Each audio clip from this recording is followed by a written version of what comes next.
இன்னைக்கு கெசாண்ட்ராவை எப்படி மீட் பண்ணலான்ற நம்பிக்கையோட ஆஃபீஸ்க்கு போகிறான் கார்த்திக்.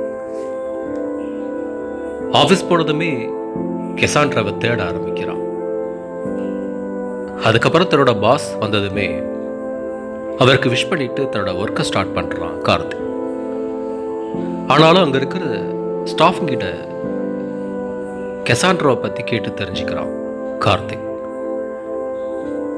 தன்னோட ஒர்க்கில் ஃபோக்கஸ் பண்ணிட்டு இருந்தாலுமே கெசாண்ட்ராவை மீட் பண்ணி அவங்க கிட்ட பேசணுன்ற ஆர்வம் கார்த்திக் கிட்ட நாளுக்கு நாள் அதிகமாயிட்டே இருக்கு.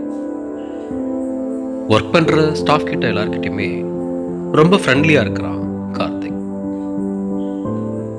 அதுக்கப்புறம் தான் தெரிய வருது கெசாண்ட்ரா அந்த ஆஃபீஸில் ஒர்க் பண்ணலை, அவங்க ஆஸ்திரேலியா போயிட்டாங்க அப்படின்னு தெரிஞ்சுக்கிறான் கார்த்திக்.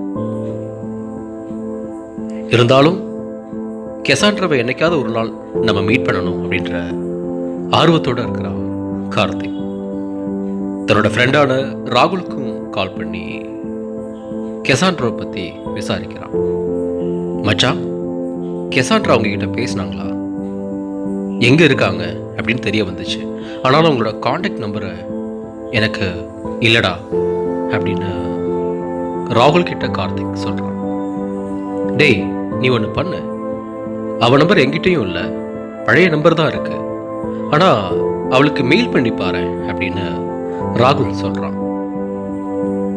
ஓகே மச்சான், நான் மெயில் பண்ணி பார்க்குறேன்டா அப்படின்னு சொல்லிக்கிட்டு கார்த்திக் கெசாண்ட்ராவுக்கு மெயில் பண்ண ஆரம்பிக்கிறான்.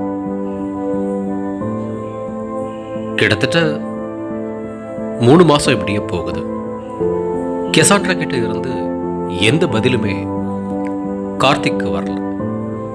ஆனாலும் டெய்லி கெசாண்ட்ராவுக்கு மெசேஜ் பண்ணிட்டே இருக்கான் கார்த்திக்.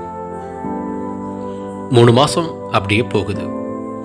திடீர்னு கெசாண்ட்ரா கிட்ட இருந்து ஹாய் கார்த்திக் அப்படின்னு ஒரு மெசேஜ் வருது. அதை பார்த்ததுமே கார்த்திக்கு ரொம்ப சந்தோஷம். ஒர்க் எப்படி போயிட்டு இருக்கு, நீங்க எப்படி இருக்கீங்க, ராகுல் எப்படி இருக்கா அப்படின்னு மெயிலே கேட்குறாங்க கெசாண்ட்ரா. எல்லாத்துக்குமே பதில் சொல்ற கார்த்திக் அவங்க கிட்ட நிறைய பேச ஆரம்பிக்கிறான்.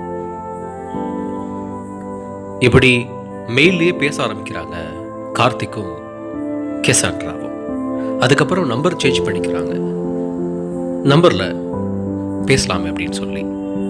அதுக்கப்புறம் கால் பண்ணி பேச ஆரம்பிக்கிறாங்க. வாட்ஸ்அப் சேட்டு, கால் பண்ணி பேசுறது, இப்படின்னு அவங்களோட கான்வர்சேஷன் அதிகமாகிட்டே இருக்கு. அதுக்கப்புறம் என்ன ஆச்சு?